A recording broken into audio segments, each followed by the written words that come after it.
اللهم صل على سيدنا ومولانا محمد أفضل صلواتك بعدد معلوماتك وبارك وسلم وصل عليه. بسم اللہ الرحمن الرحیم. عزیز طلباء کرام، امید ہے انشاءاللہ العزیز آپ سب خیر و عافیت سے ہوں گے. جامع السنن الترمذی جلد ثانی کے ابواب تفسیر القرآن عن رسول اللہ صلی اللہ علیہ وسلم کے باب ما جاء ومن سورۃ النور کے چوتھے حصے کے ساتھ اور واقعہ افق کے حصہ اول کے ساتھ اللہ جل شانہ کے فضل و کرم سے ایک مرتبہ پھر آپ حضرات کے خدمت میں حاضر ہونے کا موقع ملا. بحمد اللہ تعالی آج ہمارا سبق نمبر 396 ہے، تو بڑھتے ہیں اپنے سبق کی طرف.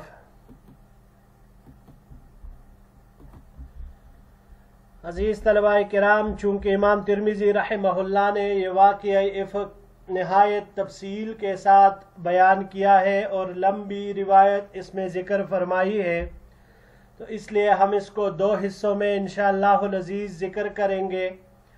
اور یہ واقعہ اس قدر تفصیل سے ہے کہ انشاءاللہ العزیز مزید اس کو الگ سے ذکر کرنے کی ضرورت آپ کو نہیں پڑے گی. بہرحال جہاں پر ضرورت ہوگی اجمالاً ہم وہاں پر انشاءاللہ العزیز ساتھ میں ذکر کریں گے. وبه قال حدثنا محمود بن غيلان قال حدثنا ابو اسامة عن هشام بن عروة قال اخبرني ابي عن عائشة رضی اللہ تعالی عنہا قالت. ہمیں روایت کی محمود بن غیلان نے، انہوں نے روایت کی ابو اسامہ سے، انہوں نے ہشام بن عروہ سے، انہوں نے کہا کہ مجھے خبر دی میرے والد نے ام المؤمنین عائشہ صدیقہ رضی اللہ تعالی عنہا سے. قالت کہ انہوں نے فرمایا لما ذکر من شانی الذی ذکر وما علمت به، کہ جب میرے متعلق لوگوں نے وہ تذکرہ کیا جس کے مجھے بالکل خبر نہیں تھی. قام رسول اللہ صلی اللہ علیہ وسلم فی خطیبا فتشہد فحمد اللہ واثنى علیہ بما هو اہلہ ثم قال.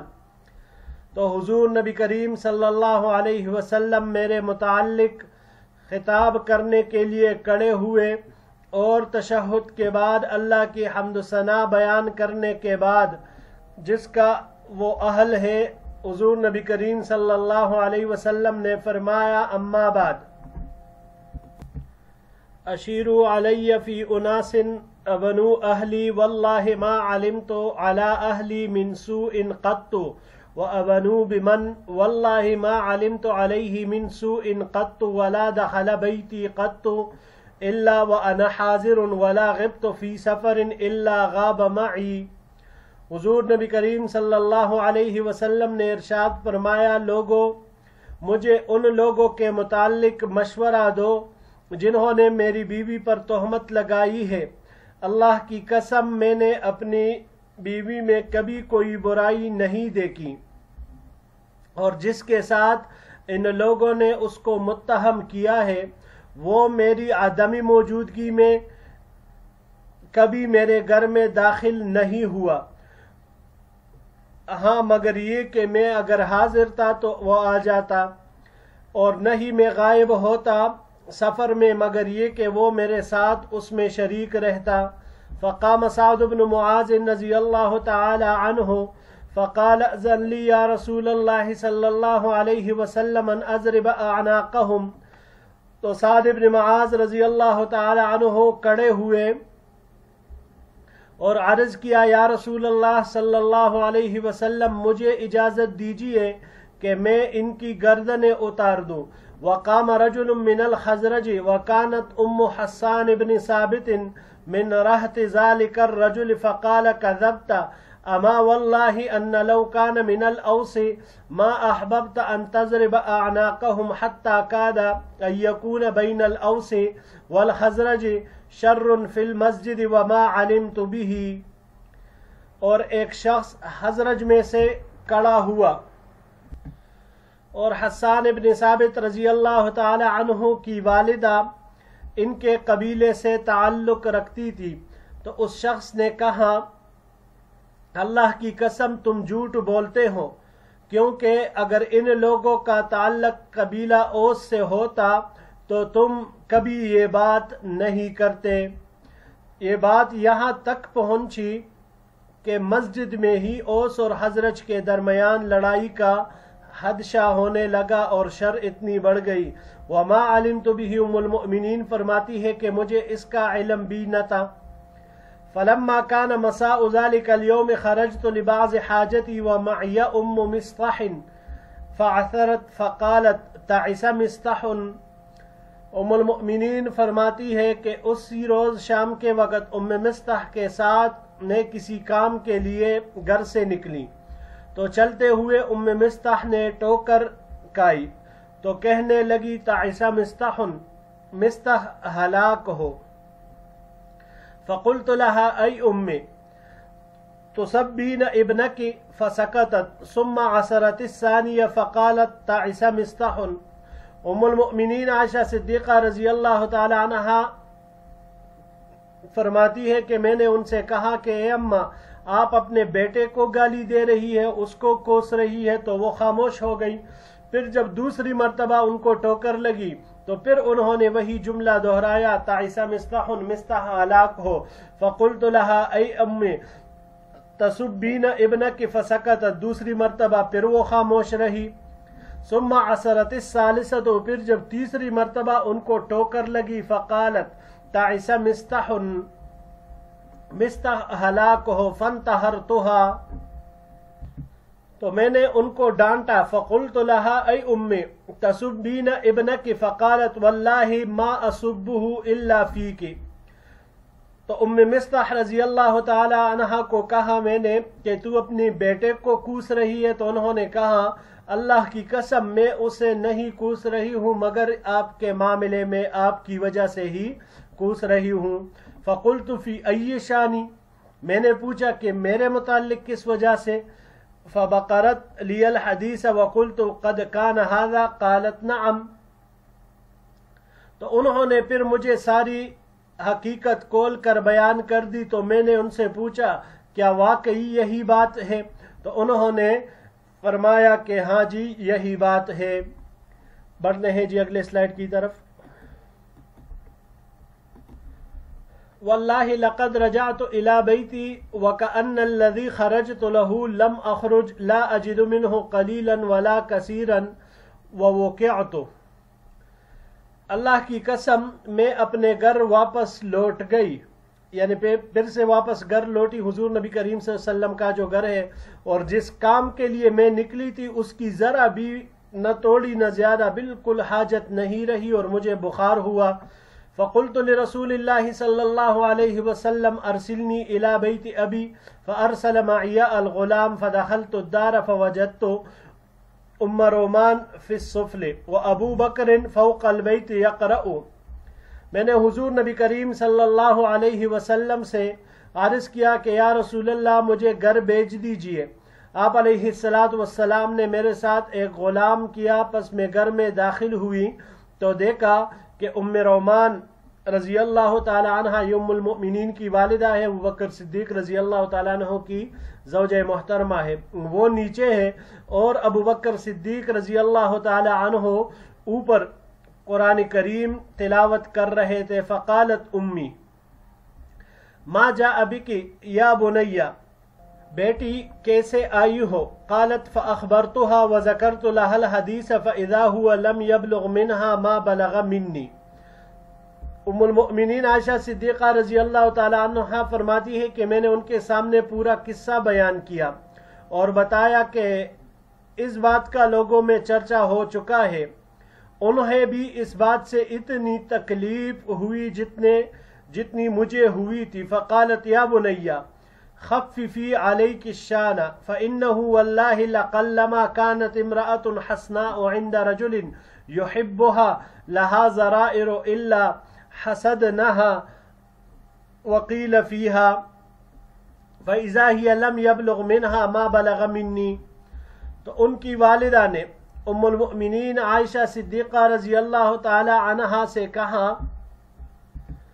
کہ بیٹی گھبرانا نہیں، اس لیے کہ اللہ کی قسم کوئی بھی خوبصورت عورت ایسی نہیں کہ جس سے اس کے سوکنوں کے ہوتے ہوئے اس کا شوہر محبت کرتا ہو اور وہ سوکنے اس سے حسد نہ کرے، یعنی سوکنے اس سے ضرور بھی ضرور حسد کرے گی اور اس کے متعلق باتیں نہ بنائی جائے۔ ام المؤمنین فرماتے ہیں کہ انہیں وہ اذیت نہیں پہنچی جو اذیت مجھے پہنچی تھی، ان کے باتوں سے مجھے یوں لگا۔ قالت قلت وقد علم به ابی قالت نعم، ام المؤمنین فرماتی ہے کہ میں نے والدہ سے پوچھا کہ میرے والد بھی یہ بات جانتے ہیں، تو انہوں نے کہا ہاں۔ قلت ورسول اللہ، میں نے پوچھا کہ اللہ کے رسول وہ بھی جانتے ہیں، تو انہوں نے کہا کہ وہ بھی جانتے ہیں۔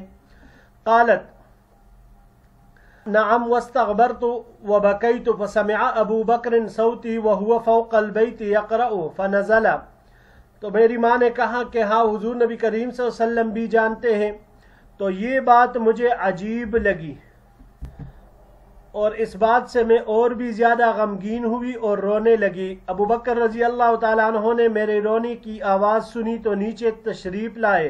فقال لأمی ما شانها، اور میری والدہ سے پوچھا کہ اسے کیا ہوا۔ قالت بلغها الذی ذکر من شانها ففاضت عیناہ، تو ان کی والدہ نے یعنی ام المؤمنین کی والدہ نے ابو بکر رضی اللہ تعالی عنہ کو فرمایا کہ اسے اپنے متعلق پھیلنے والی بات کے بارے میں علم ہو گیا، اس کی وجہ سے ابو بکر رضی اللہ تعالی عنہ کی آنکھوں میں آنسو آ گئے۔ فقال اقسمت علیک یا بنی الا رجعت الی بیتک، ابو بکر صدیق رضی اللہ تعالی عنہ نے فرمایا کہ بیٹی میں تمہیں قسم دیتا ہوں کہ تم اپنے گھر واپس لوٹ جاؤ۔ فرجعت، میں گھر واپس لوٹی۔ وَلَقَدْ جَاءَ رسول اللہ صلی اللہ علیہ وسلم الی بیتی وسأل عنی خادمتی، اللہ کی قسم حضور نبی کریم صلی اللہ علیہ وسلم میرے گھر تشریف لائے اور میری خادمہ سے متعلق مجھ سے دریافت فرمایا۔ فقالت لا واللہ ما علمتها علیہا غیبا الا انها كانت ترقد حتى تدخل الشاة فتأكل خميرتها او عجينتها وانتهرها بعض اصحابه۔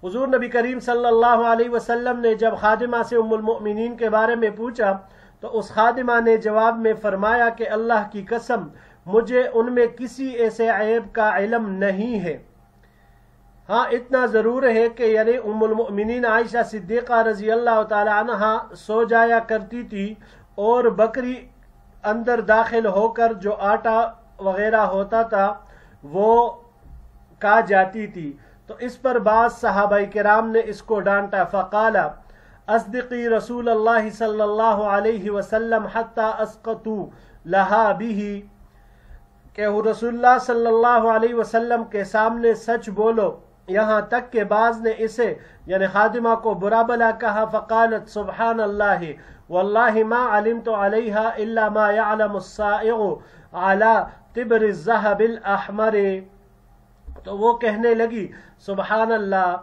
اللہ کی قسم میں ام المؤمنین کے متعلق اس طرح جانتی ہوں جس طرح سنار خالص اور سرخ سونے کو پہچانتا ہے، یعنی ان کی کوئی بھی بات اور کوئی بھی حرکت وہ مجھ سے پوشیدہ نہیں ہے۔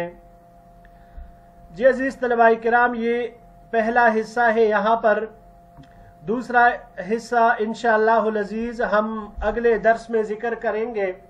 یہاں پر تھوڑا سا اجمالی طور پر میں آپ حضرات کے سامنے اس واقعہ افق کا پیش ہونا کہ کس وقت یہ پیش آیا وہ ذکر کر دیتا ہوں۔